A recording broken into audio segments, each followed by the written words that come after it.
اب ہم آتے ہیں سیدنا ابراہیم علیہ السلام کے قصے کی طرف، لیکن اس سے پہلے یہ وضاحت کر دیں کہ سیدنا ابراہیم علیہ السلام کے واقعے کے ساتھ چند دوسرے انبیاء علیہم السلام کے واقعات بھی وابستہ ہیں، مثلا سیدنا لوط علیہ السلام کا واقعہ، اس لیے کہ یہ سیدنا ابراہیم علیہ السلام کے بھتیجے بھی ہیں اور ان کے پیروکار بھی۔ اسی طرح آپ کے صاحبزادوں سیدنا اسماعیل اور سیدنا اسحاق علیہ السلام کے واقعات ساتھ ساتھ چلتے ہیں۔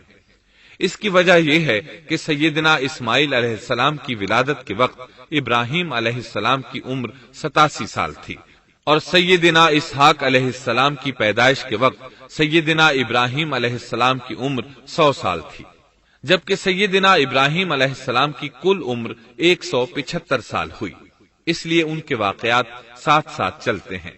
ابراہیم علیہ السلام کا قصہ سناتے ہوئے ان حضرات کا ذکر ساتھ ساتھ ضرور آئے گا، تو آئیے شروع کرتے ہیں قصہ ابراہیم علیہ السلام کا۔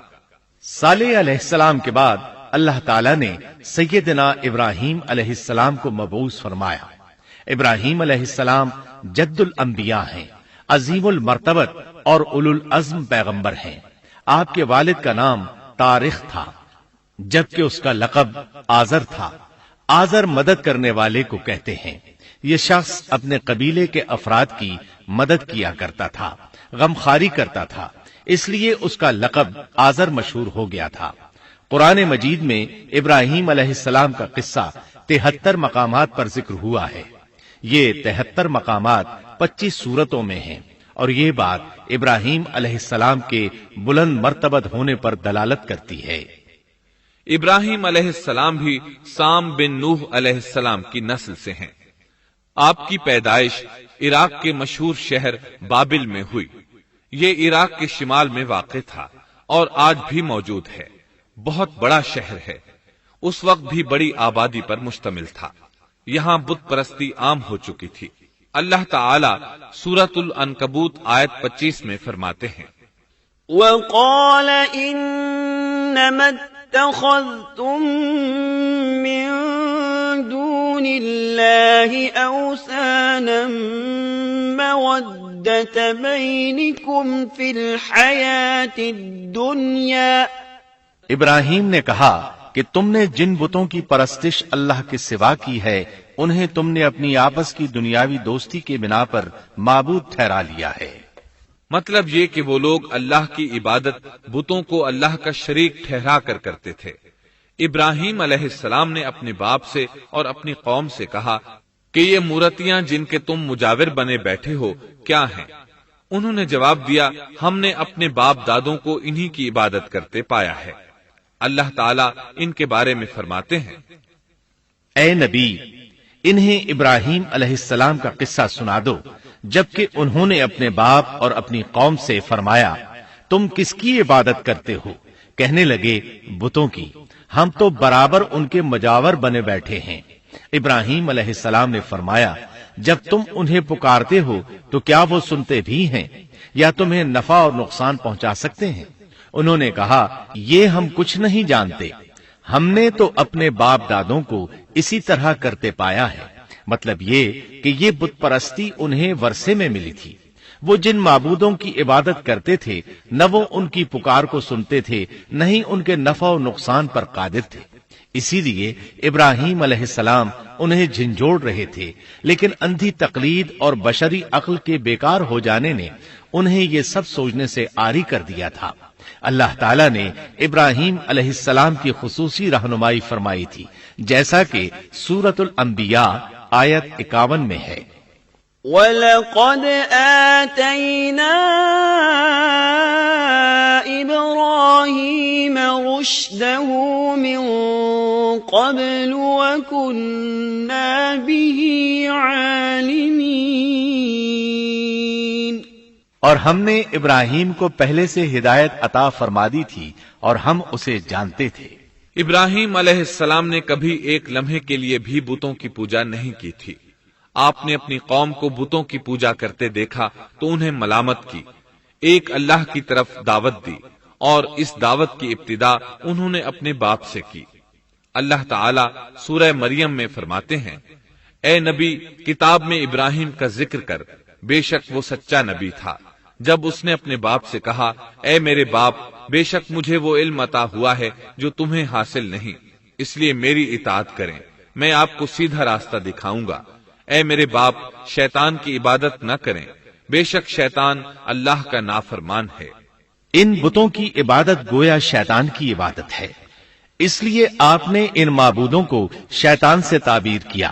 فرمایا، اے میرے باپ، بے شک مجھے خوف ہے کہ تم پر اللہ کا عذاب آئے، پھر تم شیطان کے ساتھی ہو جاؤ۔ باپ نے ان کی بات سن کر کہا، اے ابراہیم، کیا تو میرے معبودوں سے پھرا ہوا ہے؟ البتہ اگر تو باز نہ آیا تو میں تجھے سنسار کر دوں گا، اور تو مجھ سے ایک مدت تک دور ہو جا، یعنی مجھ سے اتنا دور ہو جا کہ کبھی مجھے نظر نہ آئے۔ ابراہیم علیہ السلام نے اپنے باپ پر نرمی اور مہربانی کرتے ہوئے ان سے کہا، آپ پر سلامتی ہو، میں اپنے رب سے آپ کے لیے بخشش طلب کرتا رہوں گا۔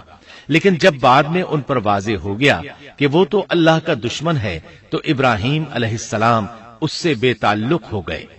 سورہ توبہ آیت 114 میں اللہ فرماتے ہیں، وَمَا كَانَ اسْتِغْفَارُ إِبْرَاهِيمَ لِأَبِيهِ إِلَّا عَن مَّوْعِدَةٍ وَعَدَهَا إِيَّاهُ فَلَمَّا تَبَيَّنَ لَهُ أَنَّهُ عَدُوٌّ لِّلَّهِ تَبَرَّأَ مِنْهُ إِنَّ إِبْرَاهِيمَ لَأَوَّاهٌ حَلِيمٌ۔ اور ابراہیم کا اپنے والد کے لیے بخشش طلب کرنا ایک وعدے کی وجہ سے تھا جو وہ اس سے کر چکے تھے، لیکن جب انہیں معلوم ہو گیا کہ وہ اللہ کا دشمن ہے تو اس سے بیزار ہو گئے۔ بے شک ابراہیم بڑے نرم اور تحمل والے تھے۔ کسی ایماندار کے لیے جائز نہیں کہ وہ کسی کافر کے لیے دعائے مغفرت کرے، بلکہ مومن پر حرام ہے کہ وہ کسی کافر یا عیسائی وغیرہ کے لیے مغفرت طلب کرے یا اس سے یہ کہے کہ اللہ تجھ پر رحم کرے۔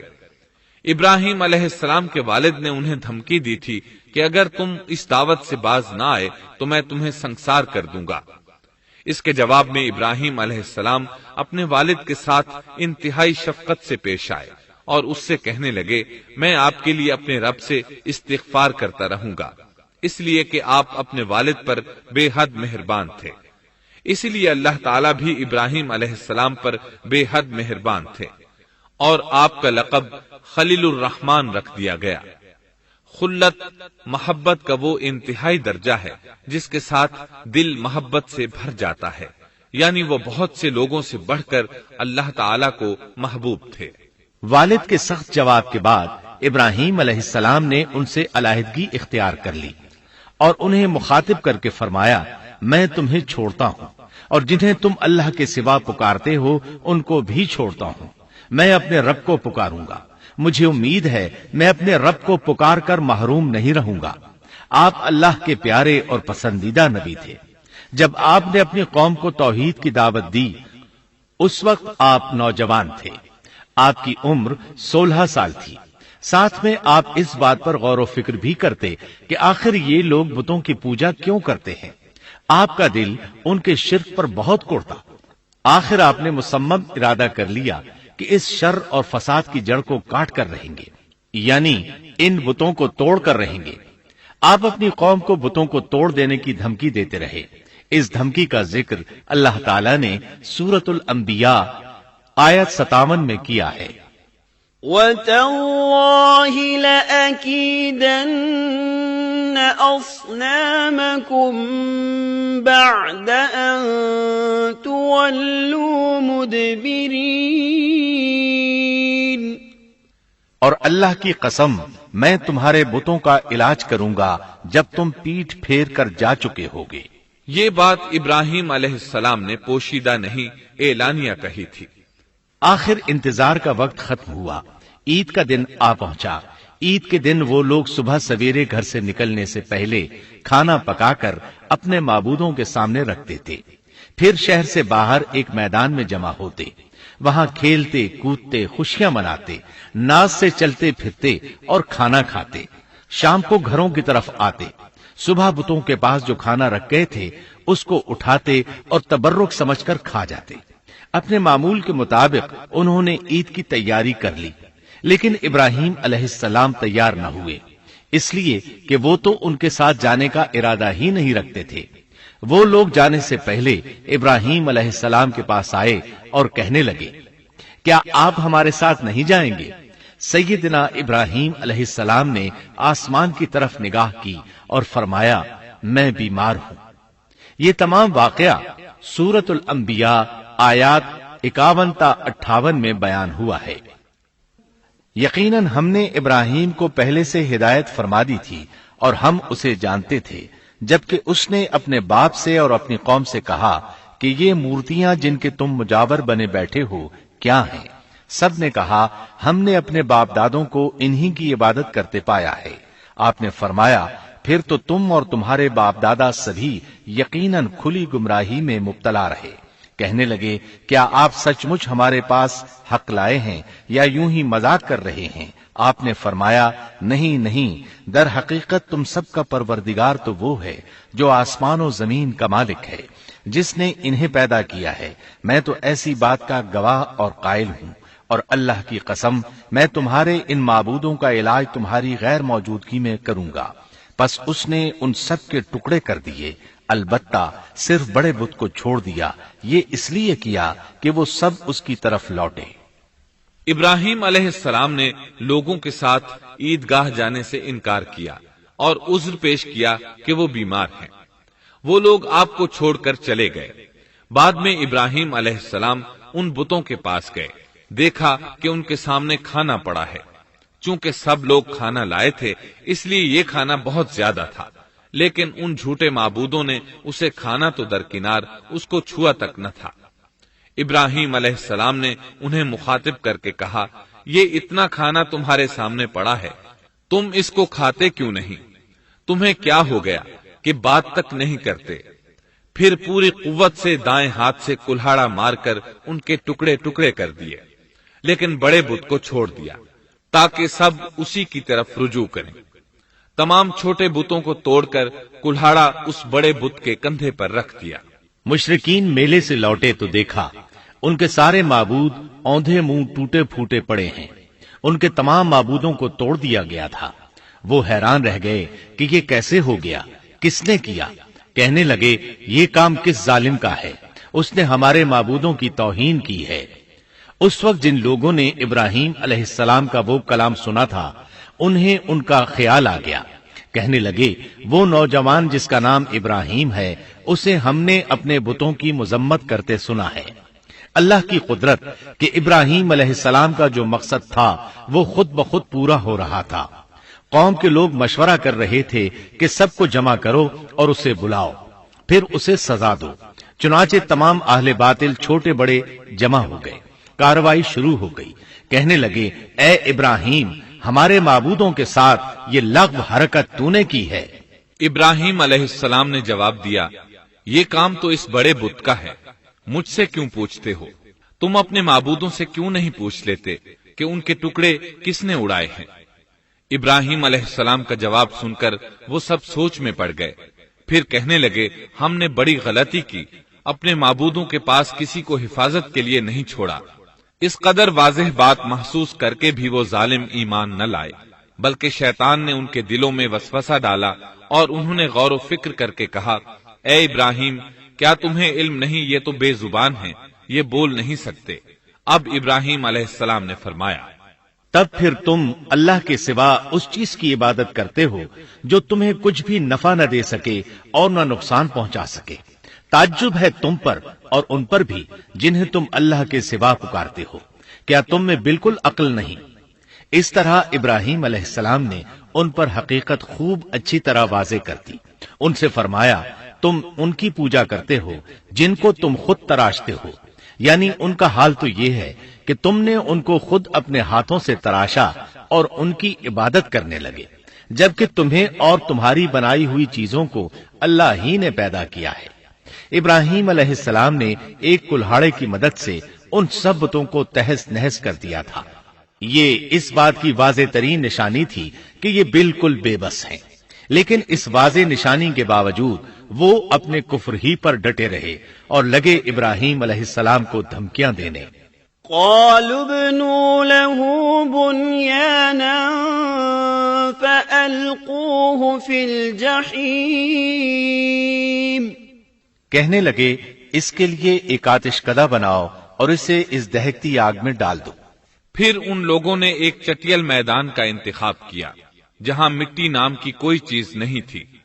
اس میدان کو پتھروں کی باڑ کے ساتھ گھیر دیا گیا۔ پھر سب لوگوں کو حکم دیا گیا کہ وہ لکڑیاں جمع کر کے اس گھیری ہوئی جگہ میں رکھیں۔ چنانچہ سب لوگ لکڑیاں جمع کر کے وہاں لانے لگے، یہاں تک کہ عورتوں اور بچوں نے بھی اس کام میں بڑھ چڑھ کر حصہ لیا۔ میدان میں اتنی لکڑیاں جمع ہو گئیں کہ زمین نظر نہیں آتی تھی۔ یہ لکڑیاں زمین پر ایک اونچی دیوار محسوس ہوتی تھیں۔ پھر ان لکڑیوں کو آگ لگائی گئی۔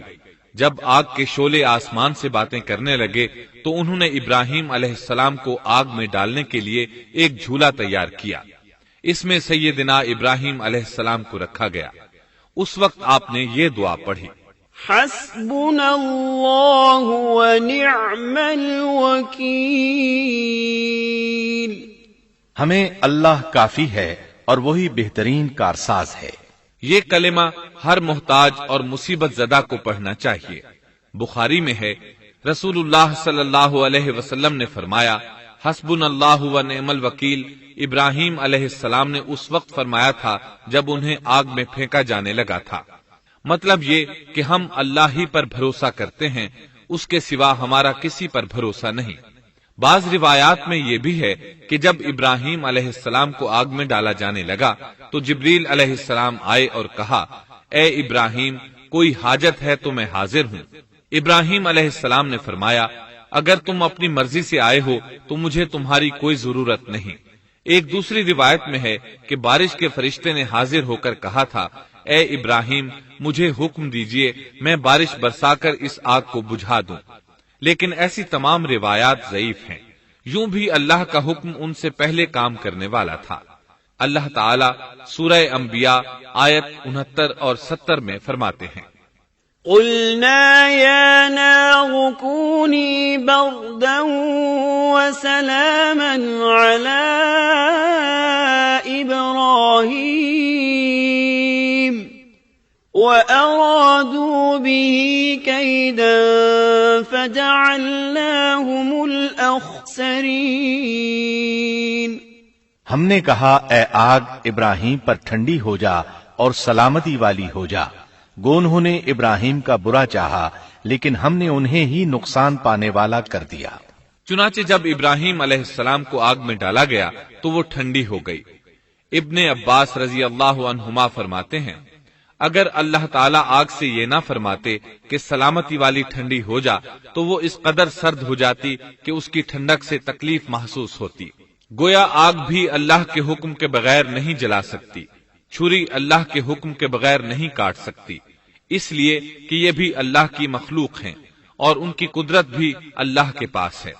وہ چاہے تو ان کو قدرت عطا کر دے، چاہے تو قدرت واپس لے لے۔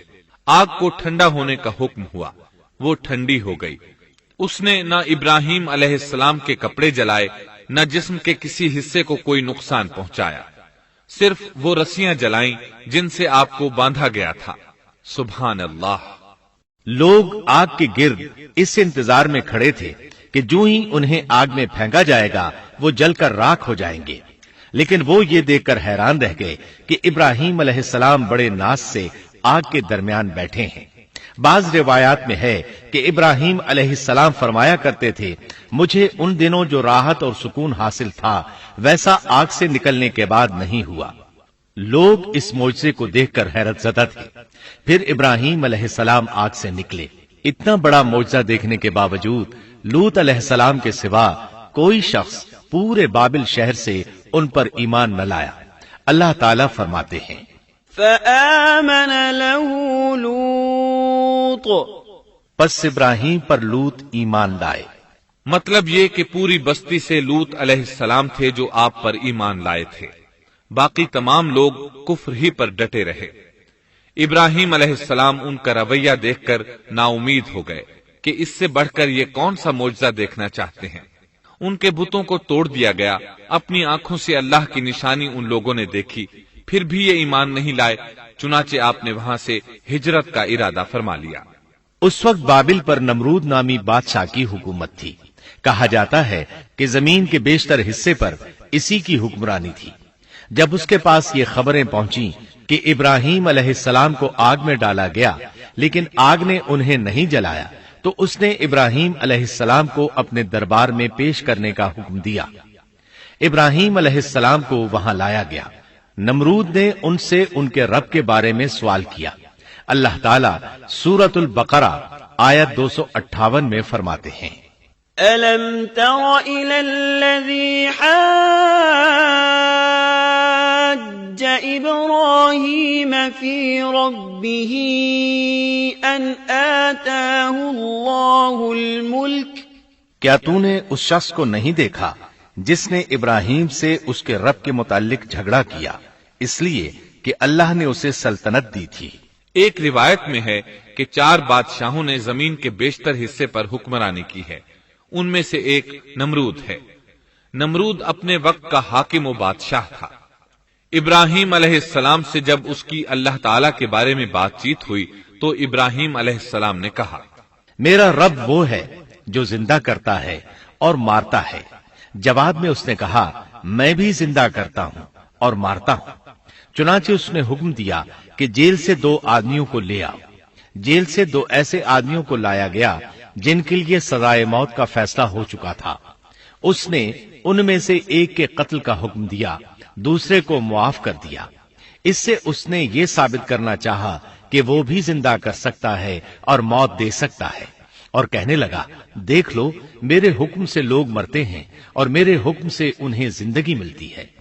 اس کی بات سن کر ابراہیم علیہ السلام نے غور کیا کہ اگر وہ اس سے موت و حیات کے باریک فلسفے پر بحث کریں گے تو نمرود کا مقصد پورا ہو جائے گا اور میرا مقصد پورا نہیں ہو پائے گا۔ اس لیے بحث و مباحثے کی بجائے کوئی مضبوط دلیل پیش کر دی جائے تاکہ حق و باطل کے درمیان فرق واضح ہو جائے۔ چنانچہ آپ نے فرمایا، بے شک اللہ سورج کو مشرق سے لاتا ہے، تو اس کو مغرب سے لے آ۔ کافر بادشاہ یہ سن کر مبہوت رہ گیا، اس کا سر جھک گیا۔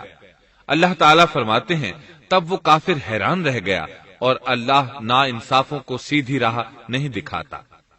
ان تمام باتوں کے بعد نمرود کو یہ معلوم کرنے کی ضرورت نہیں رہی کہ ابراہیم علیہ السلام آگ سے کیسے نجات پا گئے، کیونکہ حقیقت اس پر آشکار ہو چکی تھی۔ وہ جان گیا تھا کہ اصل معاملہ کیا ہے۔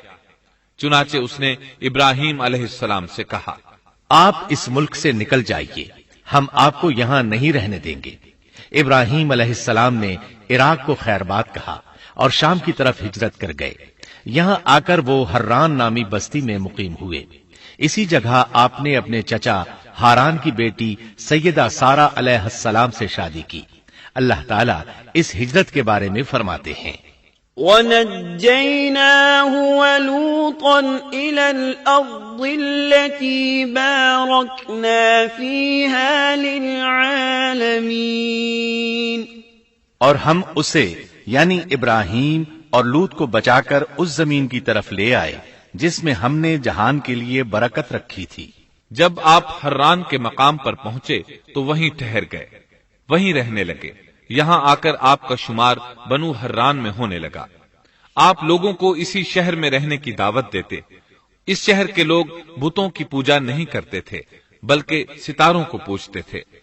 ابراہیم علیہ السلام نے جب ان کی یہ حالت دیکھی تو ارادہ کر لیا کہ ان لوگوں کو بتائیں گے کہ ستاروں کی عبادت کرنا باطل ہے۔ یہ لوگ چونکہ نجوم پرست تھے اس لیے ان کی عبادت کا وقت رات کو ہوتا تھا، اور یہ لوگ رات کے وقت عبادت کرتے تھے کیونکہ ان کے معبود یعنی ستارے رات ہی کو طلوع ہوتے ہیں۔ چنانچہ ابراہیم علیہ السلام انہیں یہ دکھانے کے لیے کہ ان چیزوں کی عبادت باطل ہے ایک دن ان کے ساتھ نکلے۔ اللہ نے آسمان کے دروازے کھول دیے تو ابراہیم علیہ السلام نے چاند، ستاروں، سیاروں اور آسمان و زمین کی سلطنت کو دیکھا۔ اللہ تعالیٰ نے ابراہیم علیہ السلام سے تمام پردے ختم کر دیے جو عام طور پر لوگوں کی آنکھوں پر ہوتے ہیں، اور انہوں نے وہ کچھ دیکھا جسے آج کی رصد گاہیں بھی نہیں دیکھ سکتی۔ اللہ تعالی سورۃ الانعام آیت 75 میں فرماتے ہیں، وَكَذَلِكَ نُرِي إِبْرَاهِيمَ مَلَكُوتَ السَّمَاوَاتِ وَالْأَرْضِ وَلِيَكُونَ مِنَ الْمُوقِنِينَ۔ اور اسی طرح ہم نے ابراہیم کو آسمان اور زمین کی سلطنت کا مشاہدہ کرا دیا تاکہ وہ یقین کرنے والوں میں سے ہو جائے۔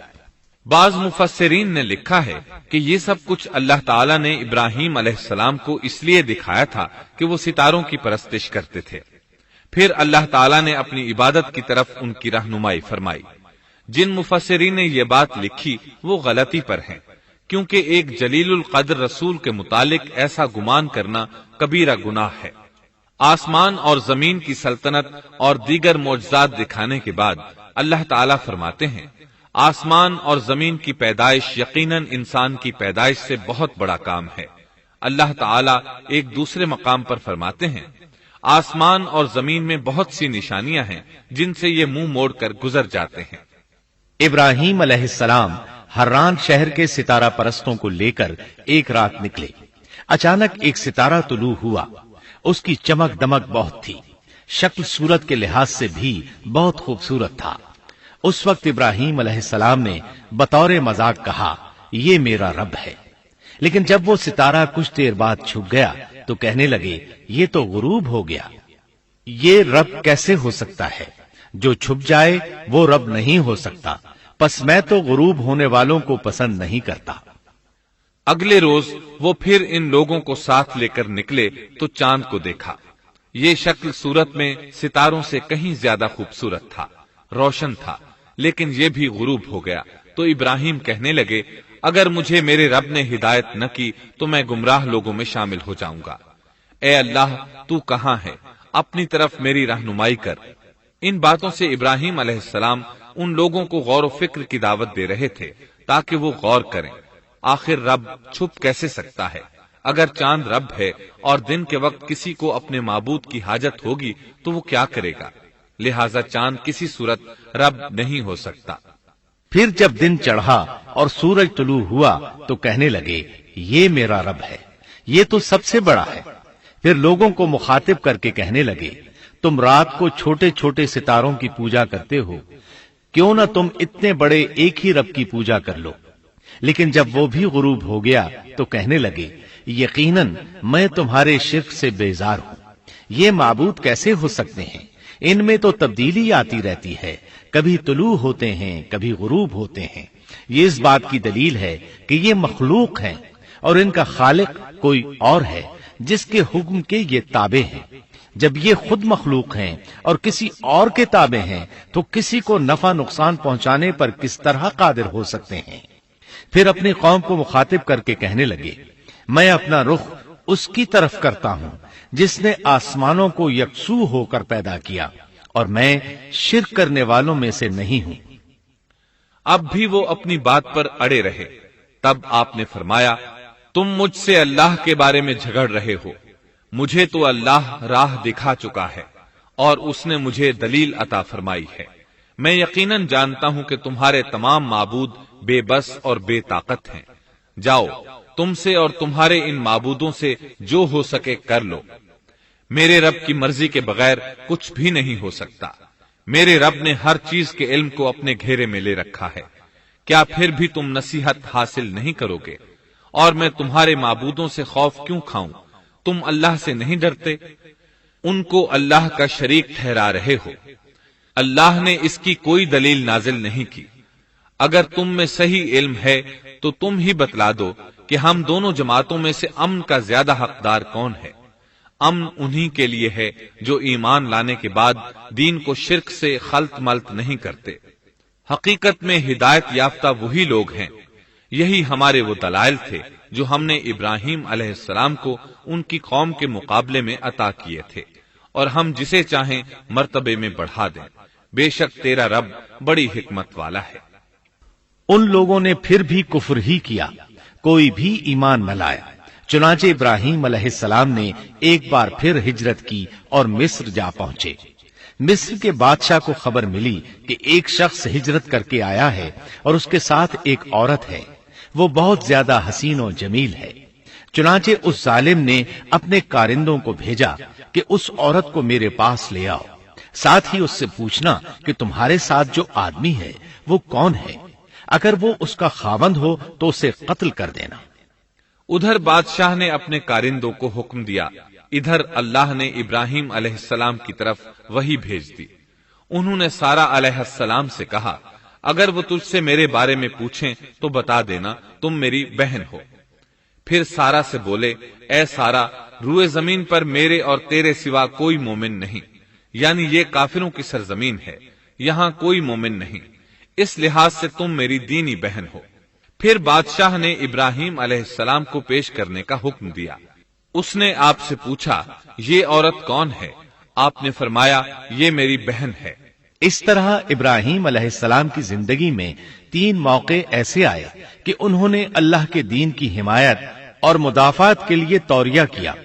توریہ کا مطلب یہ ہے کہ واقعہ کچھ اور ہو لیکن کوئی شخص کسی خاص مصلحت کی وجہ سے اسے 2 معنی والے الفاظ کے ساتھ اس انداز میں بیان کرے کہ سننے والا اس واقعہ کو نہ سمجھ سکے بلکہ اس کا ذہن خلاف واقعہ چیز کی طرف منتقل ہو جائے۔ شریعت نے بعض مخصوص حالات میں اس کی اجازت دی ہے۔ وہ 3 مواقع جہاں ابراہیم علیہ السلام نے توریہ فرمایا، ان کی وضاحت کچھ اس طرح ہے۔ ایک یہ کہ آپ نے میلے پر نہ جانے کی غرض سے ان لوگوں سے کہا تھا کہ میں بیمار ہوں۔ دوسرے موقع پر یہ فرمایا تھا، یہ کام اس بڑے سردار بت کا ہے۔ تیسرے، سارا علیہ السلام کو دینی بہن قرار دیا۔ اس ظالم بادشاہ نے سارا علیہ السلام کو اپنی تحویل میں لے لیا۔ جب سارا علیہ السلام کو معلوم ہوا کہ وہ ایک بدکار شخص ہے تو انہوں نے اللہ تعالیٰ سے دعا کی، اے اللہ، تجھے معلوم ہے میں تجھ پر اور تیرے نبی پر ایمان لائی ہوں اور اپنے جسم کو اپنے خاوند کے سوا ہر ایک سے محفوظ رکھا ہے، لہذا آپ اس کافر کو مجھ پر مسلط نہ کیجیے گا۔ چنانچہ اس کافر بادشاہ نے جب سیدہ سارا کو پکڑنے کے لیے اپنا ہاتھ بڑھایا تو اس کا ہاتھ شل ہو گیا اور اپنی جگہ پر جم گیا۔ وہ لگا چیخ پکار کرنے، اس میں اتنی طاقت نہ رہی کہ اپنے ہاتھ کو حرکت دے سکے۔ اس کی آواز سن کر اس کے محافظ بھاگے ہوئے آئے، انہوں نے اس کے ہاتھ کو چھڑانا چاہا لیکن چھڑا نہ سکے۔ اس کی یہ حالت دیکھ کر سیدہ سارا خوف زدہ ہو گئی۔ انہوں نے سوچا اگر یہ مر گیا تو لوگ کہیں گے اسے میں نے قتل کیا ہے۔ چنانچہ انہوں نے اللہ سے دعا کی کہ اسے چھوڑ دیا جائے۔ اللہ تعالیٰ نے آپ کی دعا قبول کر لی، اس کا ہاتھ ٹھیک ہو گیا، لیکن وہ ظالم پھر بھی نہ ڈرا۔ اس نے ایک بار پھر آپ کی طرف ہاتھ بڑھایا، اس کا ہاتھ پھر شل ہو گیا۔ سیدہ سارا نے پھر دعا کی، وہ دوبارہ ٹھیک ہو گیا، وہ پھر بھی باز نہ آیا۔ تیسری بار پھر اس نے ان کی طرف ہاتھ بڑھایا، اس بار بھی اس کا ہاتھ شل ہو گیا۔ اب وہ سیدہ سارا علیہ السلام سے کہنے لگا، اب کی بار اگر تو مجھے اس مصیبت سے نجات دلائے گی تو میں تجھے چھوڑ دوں گا اور کبھی تیرے آڑے نہیں آؤں گا۔ چنانچہ سیدہ سارا علیہ السلام نے اللہ تعالی سے دعا کی، وہ ٹھیک ہو گیا۔ تب اس نے اپنے کارندوں کو آواز دی اور ان سے بولا، تم میرے پاس کسی انسان کو نہیں بلکہ سرکش جن کو لائے ہو۔ پھر اس نے انہیں رہا کر دیا، عزت و اکرام سے رخصت کیا اور ان کی خدمت کے لیے اپنی بیٹی ہاجرہ کو ساتھ کر دیا۔ سارا علیہ السلام واپس لوٹی تو دیکھا کہ ابراہیم علیہ السلام نماز پڑھ رہے ہیں۔ نماز کے بعد انہوں نے پوچھا، سارا، اس نے تمہارے ساتھ کیا سلوک کیا؟ سیدہ سارا علیہ السلام نے سارا واقعہ سنا دیا۔ سن کر آپ نے فرمایا، الحمدللہ۔ پھر بولے، اب ہم یہاں نہیں رہیں گے بلکہ واپس جائیں گے۔ چنانچہ آپ ایک بار پھر فلسطین میں آ گئے، وہیں اپنی زندگی بسر کرنے لگے۔ اب ہم آگے بڑھتے ہیں۔ جب آپ فلسطین میں مستقل طور پر رہائش پذیر ہوئے تو لوط علیہ السلام بھی آپ کے ساتھ تھے۔ لوط علیہ السلام آپ کے بھتیجے تھے، ان کے والد کا نام ہاران تھا۔ یہ بچپن ہی سے سیدنا ابراہیم علیہ السلام کے زیر سایہ رہے، انہی کے ہاں پرورش پائی، اس لیے دین حق فوراً قبول کر لیا۔ جب سیدنا ابراہیم علیہ السلام نے عراق سے شام کی طرف ہجرت کی تو یہ آپ کے ساتھ تھے، وہاں سے حران گئے تب بھی ساتھ تھے، پھر مصر کی طرف ہجرت کی تو بھی لوط علیہ السلام ان کے ساتھ تھے۔ آخر کار جب آپ نے مصر کو بھی خیر بات کہا اور فلسطین آ گئے تب بھی یہ ساتھ تھے۔ اب ابراہیم علیہ السلام نے لوط علیہ السلام کو حکم دیا کہ وہ بستی سدوم کی طرف چلے جائیں، اس لیے کہ اس بستی کے لوگ کفر کی انتہائی گہرائی میں جا چکے ہیں، انہیں کفر و شرک سے نکالنے کے لیے وہاں جائیں، انہیں اللہ کے احکام سنائیں، اللہ کی طرف دعوت دیں۔ چنانچہ لوط علیہ السلام تو اس طرف روانہ ہو گئے، اور ادھر فلسطین میں صرف 3 مسلمان رہ گئے، ابراہیم علیہ السلام، ان کی زوجہ محترمہ سیدہ سارہ اور سیدہ ہاجرہ علیہم السلام وہیں رہائش پذیر رہے اور لوگوں کو مسلسل اللہ کی طرف دعوت دیتے رہے۔ یہاں یہ بے شمار مال و دولت کے بھی مالک بن گئے۔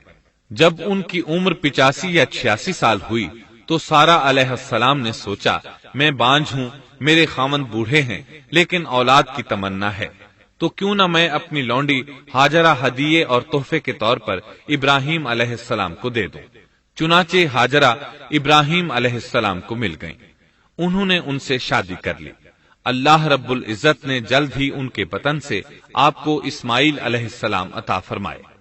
ہاجرہ علیہ السلام کے ماں بننے پر اور ان کی اولاد کو دیکھ کر سیدہ سارہ علیہ السلام کو فطری طور پر غیرت کا احساس ہوا۔ اللہ کی قدرت دیکھیے، خود ہی انہیں ہاجرہ کو تحفے میں دیا تاکہ اولاد حاصل ہو، اور جب وہ ماں بن گئیں تو اب غیرت محسوس کر رہی ہیں۔ اپنی اس کیفیت سے مجبور ہو کر سیدہ سارہ نے ابراہیم علیہ السلام سے کہا، آپ مجھے اس کے ساتھ ایک جگہ پر نہ رکھیں۔ مورخین اور سیرت نگار لکھتے ہیں کہ ہاجرہ علیہ السلام ایک نطاق پہنا کرتی تھی، یعنی وہ جسم کے درمیان ایک لمبا کپڑا لٹکا لیتی تھی تاکہ وہ کپڑا گھسٹ گھسٹ کر قدموں کے نشانات مٹا دے اور سارہ کو نظر نہ آئے، کیونکہ سارہ غیرت کی حد کو پہنچ چکی تھی۔ ابراہیم علیہ السلام نے جب سارہ علیہ السلام کے اندر غیرت کے آثار دیکھے تو ہاجرہ کو ان کی نگاہوں سے دور کر دیا۔ ادھر اللہ کا حکم بھی نازل ہو گیا کہ اپنی بیوی ہاجرہ اور دودھ پیتے بچے اسماعیل کو ساتھ لے لیں اور مکہ کی طرف رخ کر لیں۔ ابراہیم علیہ السلام مکہ کی طرف روانہ ہوئے، یہاں تک کہ مکہ پہنچ گئے۔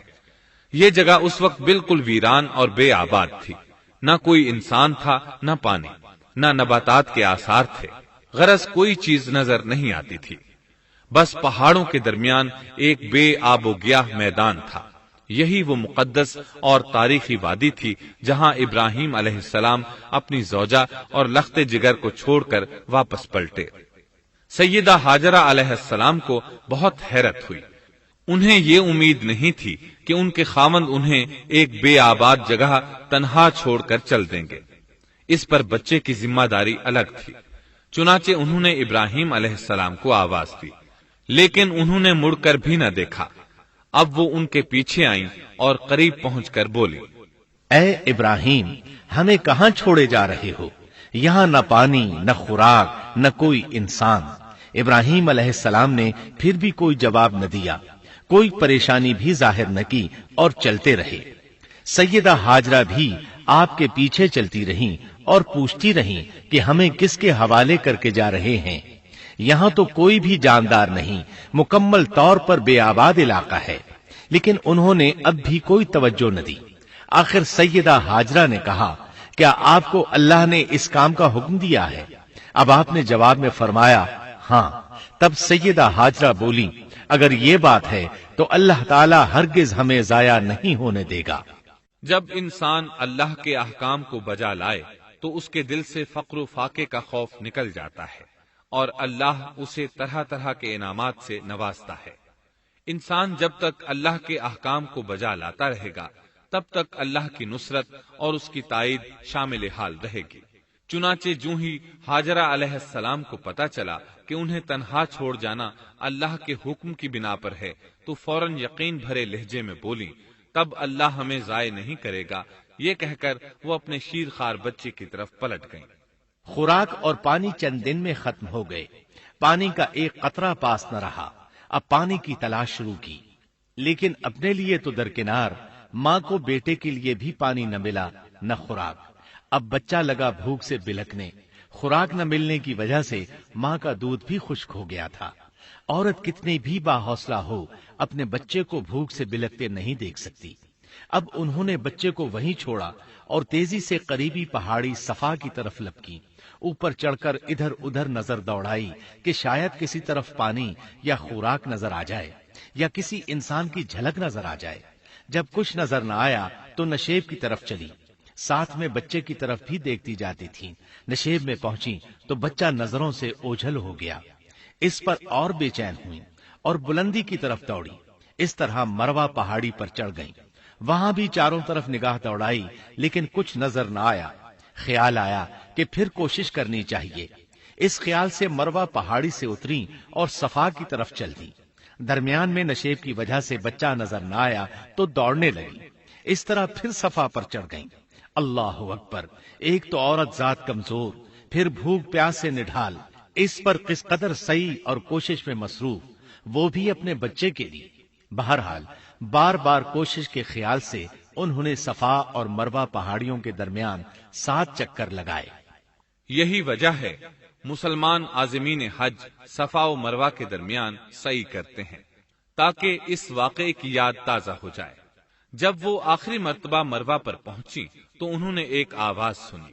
یہ آواز اسماعیل علیہ السلام کے قریب سے آئی تھی۔ انہوں نے پوری توجہ سے آواز کو سننے کی کوشش کی اور جلدی سے اسماعیل کے قریب پہنچی۔ کیا دیکھتی ہیں؟ اسماعیل کے قدموں کے نیچے سے پانی پھوٹ رہا ہے، کیونکہ جبریل علیہ السلام کو اللہ نے اس صابرہ خاتون کی مدد کے لیے بھیجا تھا۔ انہوں نے زمزم والی جگہ پر اپنا پر مارا تو اسماعیل کے قدموں کے پاس سے ایک عظیم چشمہ رحمت نمودار ہوا۔ مستقبل کے پیغمبر کے قدموں کے نیچے سے اللہ نے جبریل فرشتے کے ذریعے زمین پھاڑ کر پانی نکال دیا۔ یہی آب زمزم کا آغاز تھا۔ ہاجرہ علیہ السلام پانی کو آنکھیں پھاڑ پھاڑ کر حیرت سے دیکھ رہی تھی۔ ان کی خوشی کی انتہا نہ رہی جب انہوں نے دیکھا پانی پھوٹ پھوٹ کر چاروں طرف بہ رہا ہے۔ زمین ہموار تھی، اس لیے انہوں نے زمین کو کھودنا شروع کر دیا تاکہ پانی ادھر ادھر نہ بہ جائے۔ پھر انہوں نے اس گڑھے کے چاروں طرف پتھر رکھ دیے اور زبان سے بولی، زم زم، اس کا مطلب ہے رک جا۔ نبی اکرم صلی اللہ علیہ وسلم کا فرمان ہے، رحم اللہ اسماعیل لولا انها عجلت لكانت زمزم عینا معینا۔ اللہ اسماعیل کی والدہ پر رحم فرمائے، اگر وہ جلد بازی سے کام نہ لیتی تو زمزم ایک بہنے والا چشمہ ہوتا۔ لیکن انہوں نے اس کے گرد بند باندھ دیا۔ انہیں دراصل اس وقت پانی کی شدید ضرورت تھی، اس لیے انہوں نے پانی کو اپنے پاس جمع کر لیا تاکہ بہہ کر ضائع نہ ہو جائے۔ انہوں نے اسماعیل کو پانی پلایا، خود بھی خوب پیا، اور یہ اللہ تعالی کی طرف سے ان کی مہمان نوازی تھی۔ وہاں کوئی اور انسان نہیں تھا، نہ کھانے کی کوئی چیز تھی، بس یہی آب زمزم ان کے لیے کھانے اور پینے کا کام دے رہا تھا۔ اب چونکہ زمزم ایک چشمہ بن گیا تھا، اس لیے پرندے بھی آنے لگے۔ انہی دنوں عرب کے قبیلوں میں سے ایک قبیلہ بنو جرہم یمن کو خیر باد کہہ کر اس طرف آ رہا تھا۔ یمن میں ایک بہت بڑا ڈیم تھا۔ پہاڑوں کے درمیان انہوں نے پانی کو روک کر ایک بہت بڑا بند قائم کر رکھا تھا۔ اس سے پورا سال آسانی سے کھیتی باڑی کرتے تھے۔ اس ڈیم کی بدولت ان کا آب پاشی کا نظام بہت اچھا تھا۔ جب اس ڈیم کو اللہ تعالیٰ نے توڑا تو تمام لوگ وہاں سے منتشر ہو گئے اور جزیرہ عرب کے اطراف میں منتقل ہونے لگے۔ وہیں سے ہجرت کرنے والا ایک قبیلہ بنو جرہم تھا۔ یہ لوگ بنیادی طور پر عرب تھے۔ یہ قبیلہ سفر میں رہتا، جہاں کہیں پانی اور چراگاہ نظر آتے وہیں پڑاؤ ڈال دیتے۔ جب وہاں خوراک ختم ہو جاتی تو آگے سفر شروع کر دیتے۔ چونکہ وہ بہت بڑے تاجر تھے، اس بنا پر ان راستوں سے خوب واقف تھے۔ انہیں چشموں کا خوب علم تھا۔ ملک شام کی طرف بھی ان کی آمد و رفت تھی۔ یہ قبیلہ بنو جرہم مکہ کے قریب پہنچا تو فضا میں پرندوں کو منڈلاتے پایا۔ کہنے لگے ان پرندوں کی موجودگی میں ضرور کوئی راز ہے۔ اب انہوں نے اپنے کچھ آدمی اس طرف بھیجے. یہ لوگ جلد ہی چشمے تک پہنچ گئے. انہوں نے وہاں ایک عورت اور اس کے بچے کو پایا. پھر وہ لوگ ان کے پاس آئے, وہاں پڑاؤ ڈالنے کی اجازت مانگی. سیدہ ہاجرہ نے فرمایا, ٹھیک ہے، لیکن شرط یہ ہے کہ تمہیں اجرت ادا کرنا ہوگی. ان کے لیے یہ سستا سودا تھا. ان کے پورے قبیلے کو سامان زندگی مل رہا تھا، جبکہ صرف ایک عورت اور اس کے بیٹے کی ذمہ داری ان پر عائد ہو رہی تھی. انہوں نے فوراً حامی بھر لی اور وہاں رہائش اختیار کر لی. اس طرح یہ لوگ سیدہ ہاجرہ علیہ السلام کی معیشت کا ذریعہ بن گئے، اور اس طرح سیدنا اسماعیل علیہ السلام بنو جرہم میں پرورش پاتے رہے. انہوں نے ان لوگوں سے عربی سیکھ لی اور ان سے بھی زیادہ عربی دان بن گئے. فصاحت اور بلاغت سے عربی میں بات چیت کرنے لگے. پھر ان کی اس قبیلے میں شادی ہو گئی. ان کی اولاد سے عرب قوم کا آغاز ہوا. انہی میں سے سرور کائنات محمد صلی اللہ علیہ وسلم کی ولادت باسعادت ہوئی. بنو جرہم کی آمد اور آبادی ابراہیم علیہ السلام کی دعا کا نتیجہ تھی. جب انہوں نے اپنی بیوی اور بچے یعنی 2 کمزور انسانوں کو اس ویران جگہ چھوڑا تھا تو یہ دعا مانگی تھی, ربنا انی اسکنت من ذریتی بواد غیر ذی زرع عند بیتک المحرم. اے ہمارے پروردگار, میں نے اپنی کچھ اولاد اس بے آباد جنگل میں تیرے حرمت والے گھر کے پاس بسائی ہے. یہاں یہ سوال پیدا ہوتا ہے کہ کیا اس وقت بیت اللہ کی تعمیر ہو چکی تھی؟ درست بات یہ ہے کہ اس وقت خانہ کعبہ کی تعمیر نہیں ہوئی تھی. پھر سوال پیدا ہوتا ہے کہ کیا ابراہیم علیہ السلام کے زمانے سے پہلے اس کی تعمیر ہو چکی تھی یا صرف جگہ ہی معروف تھی؟ اس بارے میں 2 طرح کی روایات ہیں. بعض میں آتا ہے کہ صرف اس کی جگہ معروف تھی، اور بعض میں ہے کہ ابراہیم علیہ السلام سے پہلے شیس علیہ السلام نے اس کو تعمیر کیا تھا اور وہ گردش ایام کے ساتھ ساتھ منہدم ہو کر ختم ہو گیا. لیکن بہرحال اس کی جگہ معلوم تھی اور وہی پہلا گھر تھا، جیسا کہ اللہ نے خبر دی ہے. ان اول بیت وضع للناس للذی ببکۃ مبارکا وہدی للعالمین. اللہ تعالیٰ نے پہلا گھر جو لوگوں کے لیے مقرر کیا تھا وہی ہے جو مکہ میں ہے، اور وہ پوری دنیا کے لیے برکت اور ہدایت والا ہے. ابراہیم علیہ السلام نے اللہ تعالیٰ سے یہ دعا مانگی تھی, ربنا انی اسکنت من ذریتی بواد غیر ذی زرع عند بیتک المحرم ربنا لیقیموا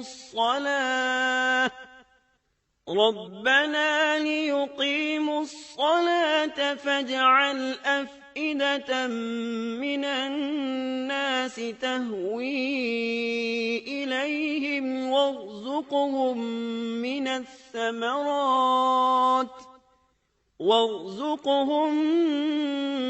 الثمرات لعلهم يشكرون. اے ہمارے پروردگار, میں نے اپنی کچھ اولاد اس بے کھیتی کے جنگل میں تیرے حرمت والے گھر کے پاس بسائی ہے. اے ہمارے پروردگار, یہ اس لیے کہ وہ نماز قائم کریں, پس تو کچھ لوگوں کے دلوں کو ان کی طرف مائل کر دے اور انہیں پھلوں کی روزیاں عطا فرما تاکہ یہ شکر گزاری کریں. دن گزرتے رہے اور اسماعیل علیہ السلام بنو جرہم کے ماحول میں عمر کی منزلیں طے کرتے رہے اور وہ ہوش سنبھالنے کے قریب ہو گئے. ابراہیم علیہ السلام ہر سال 1-2 بار اپنے گھرانے کی دیکھ بھال کے لیے چکر لگاتے تھے. جب اسماعیل علیہ السلام نے ہوش سنبھالا تو ایک بار پھر ایک عظیم آزمائش کا وقت آ گیا. ہوا یوں کہ ایک مرتبہ ابراہیم علیہ السلام مکہ تشریف لائے. ایک جگہ آرام کے لیے بیٹھے کہ نیند کی وادی میں پہنچ گئے. نیند میں انہوں نے خواب دیکھا کہ اپنے لخت جگر کو اپنے ہاتھ سے ذبح کر رہے ہیں. ساتھ ہی آنکھ کھل گئی. ابراہیم علیہ السلام جانتے تھے کہ انبیاء کرام کے خواب حقیقت ہوتے ہیں، اللہ کی طرف سے وحی ہوتے ہیں، اور شیطان کسی صورت ان کے خواب میں نہیں آ سکتا، لہذا انہوں نے اس خواب کے مطابق عمل کرنے کا پختہ ارادہ کر لیا، کسی قسم کی پریشانی کا شکار نہ ہوئے۔ اللہ رب العزت نے اس عظیم اور تعجب خیز واقعے کا قرآن مجید میں ذکر کرتے ہوئے فرمایا، وقال إني ذاهب إلى ربي سيهدين رب هب لي من الصالحين فبشرناه بغلام حليم فلما بلغ معه السعي قال يا بني إني أرى في المنام أني أذبحك فانظر ماذا ترى۔ اور ابراہیم نے کہا، میں تو ہجرت کر کے اپنے پروردگار کی طرف جانے والا ہوں، وہ ضرور میری رہنمائی کرے گا۔ اے میرے رب، مجھے نیک بخت اولاد عطا فرما۔ تو ہم نے ایک بردبار بچے کی بشارت دی۔ پھر جب بچہ اتنی عمر کو پہنچا کہ اس کے ساتھ چلنے پھرنے لگا تو ابراہیم نے کہا، میرے پیارے بیٹے، میں نے خواب دیکھا ہے کہ میں تجھے ذبح کر رہا ہوں، اب تو بتا تیری کیا رائے ہے؟ یہاں سوال پیدا ہوتا ہے کہ ابراہیم علیہ السلام نے اسماعیل علیہ السلام سے مشورہ کیوں لیا؟ وہ چاہتے تو اسماعیل کو سوتے میں ذبح کر دیتے، اس طرح اللہ کا حکم بجا لاتے۔ وہ بیٹے کے پاس کیوں گئے اور ان سے مشورہ کیوں لیا؟ جی ہاں، یہ مسئلہ یاد رکھنے کے قابل ہے کہ ہر مسلمان پر لازم ہے کہ وہ اپنے دوسرے مسلمان بھائی کو اجر و ثواب میں شامل کرنے کی کوشش کرے۔ ابراہیم علیہ السلام نے بیٹے کو ثواب میں شامل کرنے کے لیے انہیں اللہ کے حکم سے آگاہ کیا۔ یہ نہ چاہا کہ میں اکیلا ہی اجر لیتا رہوں، بلکہ دوسرے کی خیر خواہی کو پیش نظر رکھا۔ والدین کے لیے آپ کے اس انداز میں نصیحت موجود ہے، یہ کہ اولاد کو ثواب کے مواقع فراہم کریں، ان کی صحیح تربیت کریں۔ اگر صدقہ کرنے کا موقع ملے تو بچوں کے ذریعے صدقہ کرائیں، تاکہ انہیں بھی اللہ کے راستے میں خرچ کرنے کی عادت پڑے۔ جب کسی دینی مجلس میں بیٹھنے کا موقع ملے تو اپنی اولاد کو بھی ساتھ لے کر جائیں۔ بے شمار لوگ خود تو جاتے ہیں، اولاد کو جانے کے لیے کہتے بھی نہیں، خود دین سیکھتے ہیں، اولاد کو دین نہیں سکھاتے۔ ابراہیم علیہ السلام نے اسماعیل علیہ السلام سے رائے لی۔ سبحان اللہ، انہوں نے جواب میں فرمایا، یا ابت افعل ما تؤمر۔ اے ابا جان، آپ کو جو حکم ملا ہے کر گزریے۔ یہ نہیں کہا کہ مجھے تو حکم نہیں ہوا، بلکہ فوراً سر تسلیم خم کر دیا، اس لیے کہ وہ جانتے تھے انبیاء کا خواب حقیقت پر مبنی ہوتا ہے، اللہ کی وحی ہوتا ہے، اس لیے بالکل پریشانی ظاہر نہ کی، یہ تک نہ پوچھا مجھے کیوں ذبح کر رہے ہیں، یا میرا کیا جرم ہے، یا آپ کے پاس کون سا صریح حکم آیا ہے۔ انہوں نے ایسی کوئی بات نہ کہی۔ اللہ کی فرما برداری اسی کو کہتے ہیں۔ چنانچہ اپنے باپ سے کہا، یا ابت افعل ما تؤمر ستجدنی ان شاء اللہ من الصابرین۔ اے ابا جان، آپ کو جو حکم ہوا ہے اس کو کر گزریے، انشاءاللہ آپ مجھے صبر کرنے والوں میں پائیں گے۔ علماء کرام فرماتے ہیں اس جملے سے ان کا انتہائی ادب اور احترام شامل ہے، اور اس میں زبردست توکل موجود ہے۔ یہ نہیں کہا کہ آپ مجھے صبر کرنے والوں میں سے پائیں گے، بلکہ آپ نے اللہ کی مشیت کو جملے میں شامل کیا اور فرمایا انشاءاللہ آپ مجھے صبر کرنے والوں میں سے پائیں گے۔ لہذا مسلمانوں کو دھوکے میں نہیں پڑنا چاہیے۔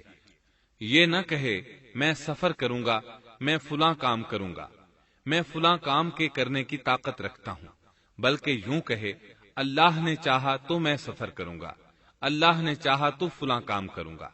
اپنے علم اور طاقت کے دھوکے میں پڑنا سراسر نادانی ہے۔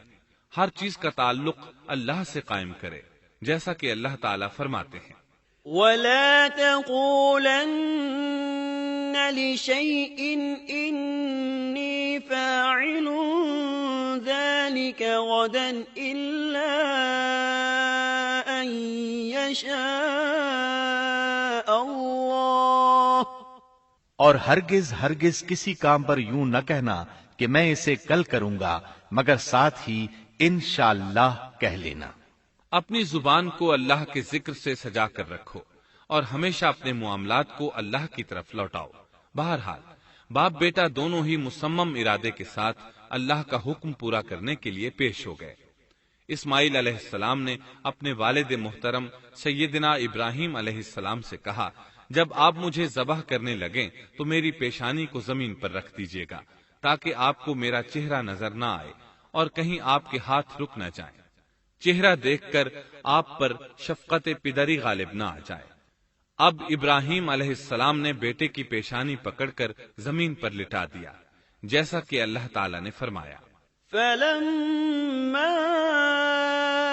أسلما وتله للجبين جب دونوں مطیع ہو گئے اور ابراہیم نے اسے پیشانی کے بل لٹا دیا، اب انہوں نے چھری پکڑی اور گردن پر چلا دی، لیکن چھری نے گردن نہ کاٹی، بالکل اسی طرح جیسے آگ نے ابراہیم کو نہیں جلایا تھا، اس لیے کہ چھری میں کاٹنے کی طاقت اور آگ میں جلانے کی صلاحیت اللہ کے حکم کے بغیر نہیں آ سکتی۔ اللہ نے دونوں سے یہ طاقتیں سلب کر لی۔ اب ابراہیم زور لگا رہے ہیں، ادھر اسماعیل علیہ السلام کہہ رہے ہیں، ابا جان جلدی کیجئے، چھری چلائیے۔ اللہ تعالیٰ نے اس واقعے کا ذکر یوں فرمایا ہے، فلما أسلما وتله للجبين جب وہ دونوں مطیع ہو گئے اور ابراہیم نے اسے پیشانی کے بل لٹا دیا۔ اس مطیع ہونے سے مراد اللہ کے حکم کو نافذ کرنا ہے۔ اب ظاہر ہے مطیع تو وہ پہلے بھی تھے، لیکن یہاں اسلما یعنی مطیع ہونے سے مراد کامل اسلام ہے۔ نہایت واضح اور حقیقی اسلام مراد ہے، اس لیے کہ کامل اسلام وہی ہوتا ہے جس میں بغیر کسی تردد اور توقف کے اللہ کے امر اور نہی کی تصدیق کی جائے۔ یہ تھا حقیقی اسلام۔ ہاں تو چھری چلتی رہی، گلا نہ کٹا، اس لیے کہ امتحان اور آزمائش کی تکمیل ہو چکی تھی۔ یہ بات ثابت ہو چکی تھی کہ اللہ کا حکم نافذ کرنے میں دونوں پوری طرح کوشاں ہیں۔ اللہ تعالیٰ بھی فرما برداری ہی کا صلہ عطا فرماتے ہیں، چنانچہ آواز آئی، قد صدقت الرؤيا إنا كذلك نجزي المحسنين إن هذا لهو البلاء المبين ہم نے اسے پکارا، اے ابراہیم تو نے خواب کو سچ کر دکھایا، یقیناً ہم اسی طرح نیکوکاروں کو جزا دیا کرتے ہیں۔ یقیناً یہ ایک کھلی آزمائش تھی۔ تاریخ کا ایک عظیم ترین امتحان اور کڑی آزمائش دنیا کو آج بھی حیرت میں ڈال دیتی ہے۔ کون ہے جو بیٹے کو ذبح کرنے پر تیار ہو جائے، خاص طور پر اس صورت میں جب اولاد بھی اکلوتی ہو، جس کی وجہ سے 86 سال کے بعد آنگن میں بہار آئی ہو۔ پھر اس کی قربانی کا بھی واضح حکم نہیں دیا گیا تھا، اشارتاً خواب میں رہنمائی کی گئی تھی۔ آپ کہہ سکتے تھے یہ قتل اور سنگین جرم ہے، کہہ سکتے تھے اپنے بیٹے کو کس جرم میں قتل کروں، لیکن آپ نے بغیر کسی تعامل کے سر تسلیم خم کر دیا اور اس عظیم امتحان میں کامیاب ہوئے۔ اللہ فرماتے ہیں، وَإِبْرَاهِيمَ الَّذِي وَفَّى اور ابراہیم وہ ہیں جنہوں نے وفاداری کی۔ اس آیت میں یہ نہیں بتایا گیا کہ کس چیز میں وفاداری کی، اس لیے کہ وہ تو ہر معاملے میں مکمل طور پر وفاداری کا مظاہرہ کر چکے تھے۔ آگ میں ڈالے جانے والا معاملہ، بیوی اور بچے کو لق و دق میدان میں چھوڑ آنے کا معاملہ، پھر ذبح کا امتحان، تعمیر بیت اللہ کی مشقت، غرض ہر معاملے میں وفادار تھے، حتیٰ کہ اپنا مال اللہ کے راستے میں خرچ کرنے میں اس قدر وفادار کہ ابو زیفان کے لقب سے مشہور ہو گئے۔ اس کا معنی ہے مہمان نواز۔ کسی مہمان کو دسترخوان پر اپنے ساتھ بٹھائے بغیر ایک لقمہ نہیں کھاتے تھے۔ باہر نکلتے مہمان تلاش کرتے، پھر اس کے ساتھ مل کر کھانا کھاتے۔ مہمان نہ ملتا تو سخت غمگین ہو جاتے۔ اس طرح انہوں نے اللہ کے ہر حکم کی پاسداری کی۔ ذبح والے اس امتحان کا اللہ نے انہیں کیا صلہ دیا؟ اللہ فرماتے ہیں وَفَدَيْنَاهُ بِذِبْحٍ عَظِيمٍ۔ ہم نے اسے عظیم ذبیحے کا بدلہ عطا کیا۔ ہاں تو ہم بتا رہے تھے، چھری نے گلا نہ کاٹا۔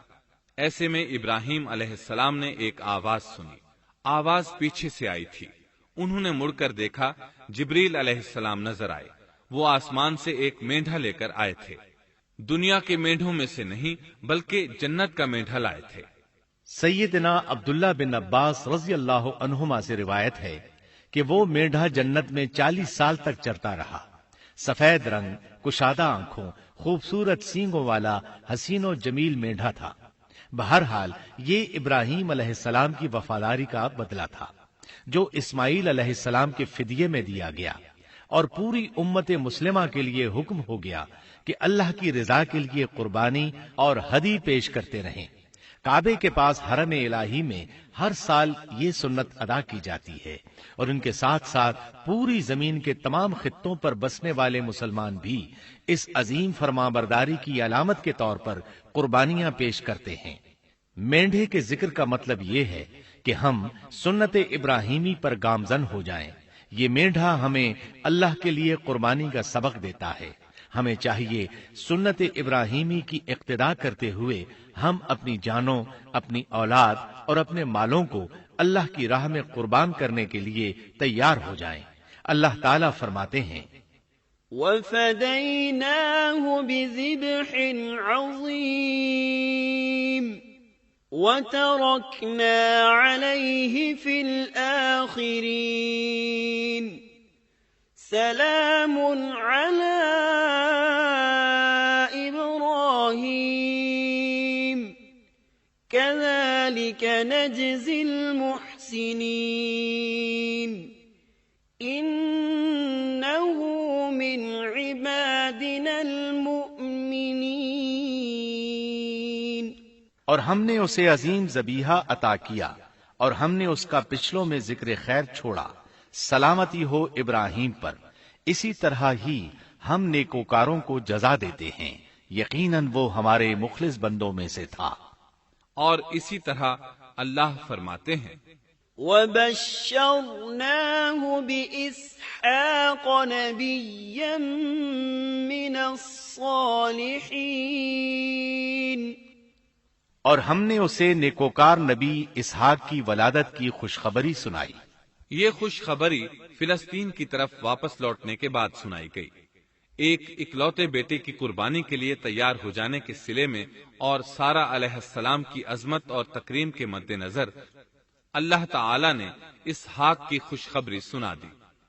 یہ آیت ذبح کے واقعے کے بعد اللہ تعالی نے ذکر فرمائی ہے۔ اس لیے معلوم ہوا پچھلی آیات میں اسحاق کے علاوہ کسی اور بیٹے کا ذکر ہوا ہے، اور وہ اسماعیل علیہ السلام ہی تھے، جبکہ یہودی روایات میں اسحاق علیہ السلام کو ذبیح قرار دیا جاتا ہے۔ یہ بالکل غلط ہے۔ ذبح کے واقعے کے بعد اسحاق علیہ السلام کی بشارت مل رہی ہے، پھر بھلا وہ پیدا ہونے سے پہلے ہی ذبیح کیسے بن گئے؟ اس لیے یہ قطعی بات ہے کہ اسماعیل علیہ السلام ہی ذبیح ہیں۔ اس کے کئی اور بھی دلائل ہیں جن کے ذکر کرنے کا یہاں موقع نہیں۔ بہرحال اس عظیم آزمائش میں بے مثال کامیابی کے بعد ابراہیم علیہ السلام فلسطین آئے، اور 120 سال کی عمر میں اسحاق علیہ السلام کی بشارت ملی، جبکہ سارہ علیہ السلام کی عمر 90 سال تھی۔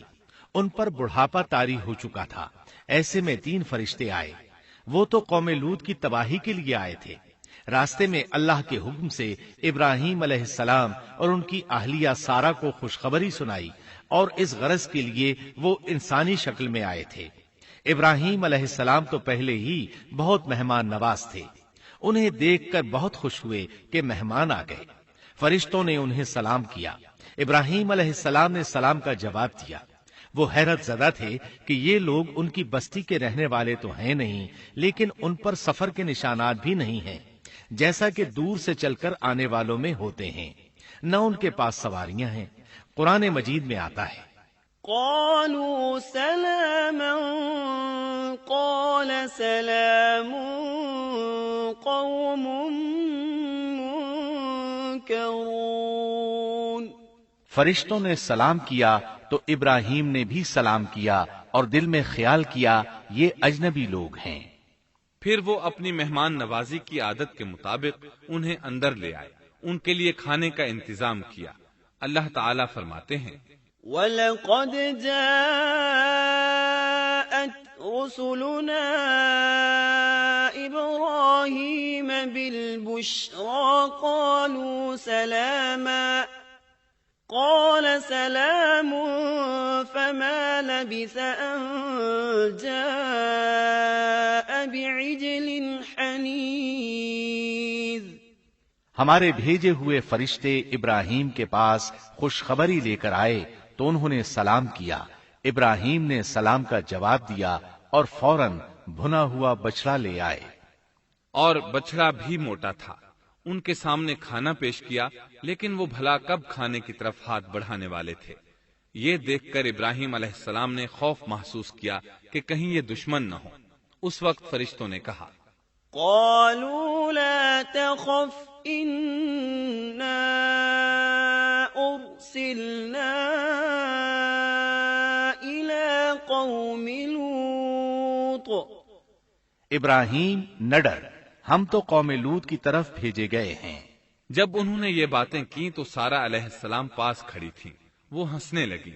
وہ خوش خبری سے پہلے کیوں ہنس پڑی؟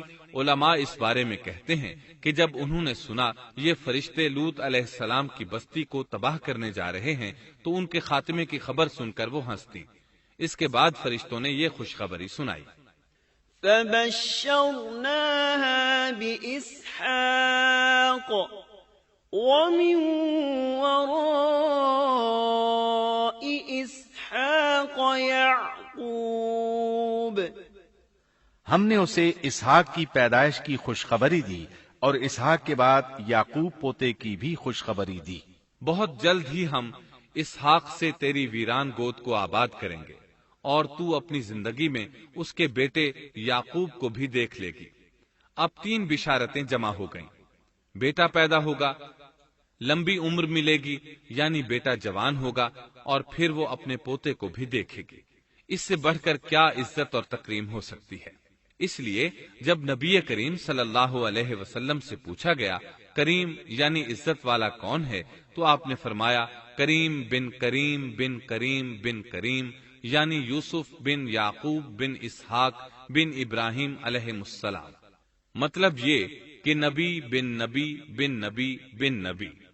یہ یوسف علیہ السلام کی شان ہے کہ خود بھی کریم، باپ بھی کریم، دادا بھی کریم اور پردادا بھی کریم۔ اس سے بڑھ کر عزت افزائی کیا ہو سکتی ہے؟ بہرحال فرشتوں نے انہیں خوشخبری دی۔ وَبَشَّرُوهُ بِغُلَامٍ عَلِيمٍ۔ پھر انہوں نے ابراہیم کو ایک صاحب علم لڑکے کی بشارت دی۔ خوشخبری سن کر سیدہ سارہ حیران ہوئی، مارے حیرت کے منہ سے ہلکی سی چیخ نکل گئی۔ انہوں نے اپنے رخسار پر ہاتھ مارا جیسا کہ عورتوں کی عادت ہوتی ہے، کہنے لگی ہائے افسوس، کیا میں بچہ جنوں گی حالانکہ میں بانجھ ہوں اور میرے خاوند بوڑھے ہیں؟ یہ تو حیرت کی بات ہے۔ ایک دوسری جگہ اللہ تعالیٰ نے یہ الفاظ فرمائے، کہنے لگی میں بوڑھی اور بانجھ ہوں، بھلا میں بچے کو کیسے جنم دوں گی؟ اس پر فرشتوں نے کہا تو اللہ کے حکم پر تعجب کرتی ہے، اے اہل بیت، یہ تو اللہ کی تم پر رحمت اور برکت ہے، وہ بہت بزرگ اور قابل تعریف ہے۔ دوسری آیت میں ہے انہوں نے کہا اسی طرح تیرے رب نے فیصلہ کیا ہے اور ہمیں کہا ہے، یقیناً وہ بہت حکمت والا ہے اور علم رکھنے والا ہے۔ یہ تھی اسحاق علیہ السلام کی ولادت کی خوشخبری۔ ابراہیم علیہ السلام مکے میں سیدنا اسماعیل علیہ السلام سے ملنے کے لیے آتے رہتے تھے۔ ایک روز آئے تو ان سے کہا اے میرے بیٹے، اللہ تعالیٰ نے مجھے حکم دیا ہے کہ اس مقام پر اللہ کا گھر تعمیر کرنا۔ اسماعیل علیہ السلام نے فوراً کہا میں حاضر ہوں۔ اس طرح انہوں نے کھدائی شروع کی۔ ایسے میں انہیں شیس علیہ السلام کی تعمیر کے آثار نظر آئے۔ انہوں نے اس پر تعمیر شروع کر دی۔ ایک روایت میں یہ بھی ہے کہ انہوں نے فرشتوں والی بنیادوں کے آثار بھی دیکھے۔ نبی کریم صلی اللہ علیہ وسلم کی جوانی کے دنوں میں جب مکے کے قریش نے کعبے کی تعمیر نئے سرے سے کی تو انہوں نے اس کی بنیادوں کو گہرا کرنا چاہا۔ وہ کھدائی کرتے ان سبز پتھروں تک پہنچ گئے جو پہاڑوں کی چوٹیوں کی طرح نظر آ رہے تھے۔ انہوں نے ان پتھروں کو نکالنا چاہا۔ ایک شخص نے کدال کے ذریعے ایک پتھر کو باہر نکالا تو اس کے نیچے سے اتنا نور نکلنے لگا کہ قریب تھا وہ شخص اندھا ہو جاتا۔ پھر پتھر خود بخود نیچے جا گرا اور اپنی جگہ پر جم گیا۔ اس کے بعد لوگوں نے ان پتھروں کو ہاتھ نہ لگایا اور تعمیر شروع کر دی۔ قرآن مجید میں تعمیر کعبہ اور بیت اللہ کا تذکرہ اس طرح آیا ہے۔ وَإِذْ بَوَّأْنَا لِإِبْرَاهِيمَ مَكَانَ الْبَيْتِ أَلَّا تُشْرِكْ بِي شَيْئًا وَطَهِّرْ بَيْتِيَ لِلطَّائِفِينَ وَالْقَائِمِينَ وَالرُّكَّعِ السُّجُودِ۔ اور جب ہم نے بیت اللہ کے مکان میں ابراہیم کو جگہ دی اور فرمایا کہ میرے ساتھ شرک نہ کرنا اور میرے گھر کو طواف، قیام اور رکوع و سجود کرنے والوں کے لیے پاک رکھنا، اور فرمایا ان اول بیت وضع للناس للذی ببکۃ مبارکا وہدی للعالمین فیہ آیات بینات مقام ابراہیم ومن دخله كان آمنا۔ بے شک لوگوں کے لیے جو پہلا گھر تعمیر کیا گیا ہے وہ مکہ میں ہے، وہ جہان والوں کے لیے برکت اور ہدایت کا ذریعہ ہے۔ اس میں واضح نشانیاں ہیں، مثلا مقام ابراہیم، تو جو کوئی حرم میں داخل ہوگا وہ امن میں آ جائے گا۔ اور فرمایا اور یاد کرو اس وقت کو جب ابراہیم کو اس کے پروردگار نے کئی باتوں کے ذریعے آزمایا، وہ ان میں پورے اترے تو اللہ نے فرمایا میں آپ کو تمام لوگوں کا امام بنا رہا ہوں۔ ابراہیم نے کہا اے میرے رب میری اولاد میں سے بھی امام بنائیے۔ جواب میں اللہ نے فرمایا میرا امامت کا وعدہ ظالم لوگوں کے لیے نہیں ہے۔ اور اس وقت کو یاد کرو جب ہم نے بیت اللہ کو ثواب اور امن کی جگہ بنا دیا اور لوگوں نے مقام ابراہیم کو جائے نماز بنا لیا۔ ہم نے ابراہیم کو حکم دیا کہ میرے گھر کو طواف، اعتکاف، رکوع اور سجود کے لیے پاک رکھو، اور وہ وقت بھی یاد رکھو جب ابراہیم نے دعا کی اے پروردگار اس شہر کو امن والا بنا دے اور اس کے مومن بندوں کو پھلوں کا رزق عطا کر۔ اللہ تعالیٰ نے فرمایا میں کافروں کو بھی تھوڑا فائدہ دوں گا، پھر انہیں آگ کے عذاب کی طرف بے بس کر دوں گا، یہ پہنچنے کی جگہ بری ہے۔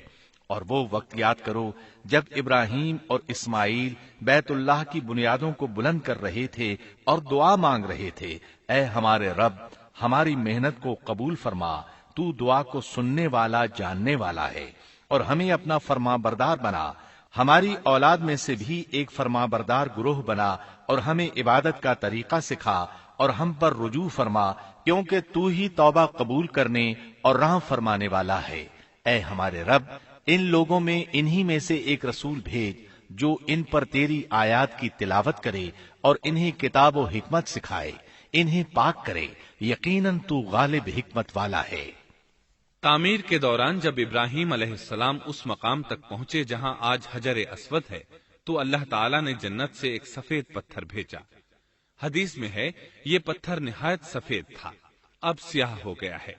انسانوں کی غلطیاں اس کے سیاہ ہونے کا سبب بنی۔ جب دیواریں انسانی قد کے برابر ہو گئیں تو اسماعیل علیہ السلام ایک پتھر لے آئے۔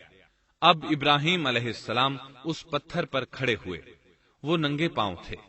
اسی وقت پتھر پگھل گیا، ان کے پاؤں اس کے اندر کسی قدر دھنس گئے، پتھر پر ان کے پیروں کے نشانات آ گئے۔ اسی پتھر کو آج مقام ابراہیم کہا جاتا ہے۔ پہلے یہ پتھر بیت اللہ کی دیواروں کے ساتھ رکھا گیا تھا۔ جب لوگ طواف کے لیے آتے تو سیدنا ابراہیم کے پیروں کے نشانات دیکھنے کے لیے یہاں ہجوم ہو جاتا۔ اس طرح طواف کرنے والوں کو دقت کا سامنا ہوتا۔ سیدنا عمر رضی اللہ عنہ نے صحابہ کرام کے مشورے سے اس پتھر کو اس جگہ سے قدرے ہٹا کر نماز کی صفوں کے قریب کر دیا تاکہ طواف کرنے والوں کو دقت نہ ہو۔ یہ مقام بہت مقدس ہے۔ اللہ نے فرمایا ہے، وَاتَّخِذُوا مِن مَّقَامِ إِبْرَاهِيمَ مُصَلًّى، تم مقام ابراہیم کو جائے نماز مقرر کر لو۔ مقام ابراہیم کے قریب اس کے پیچھے ہو کر نماز پڑھنے کا موقع مل جائے تو لازماً وہاں 2 رکعت ادا کیا کرو۔ موقع نہ ملے تو پھر پوری مسجد حرام میں طواف سے فراغت والی 2 رکعت پڑھ لیا کرو۔ اس طرح کعبہ تعمیر ہوا، تب نیا حکم آیا، وَلِلَّهِ عَلَى النَّاسِ حِجُّ الْبَيْتِ مَنِ اسْتَطَاعَ إِلَيْهِ سَبِيلًا وَمَن كَفَرَ فَإِنَّ اللَّهَ غَنِيٌّ عَنِ الْعَالَمِينَ۔ لوگوں میں جو استطاعت رکھے اس پر اللہ کے لیے حج بیت اللہ فرض ہے، اور جو شخص جان بوجھ کر اعراض کرے تو اللہ جہانوں سے بے نیاز ہے اور اسے اس کی کوئی پرواہ نہیں۔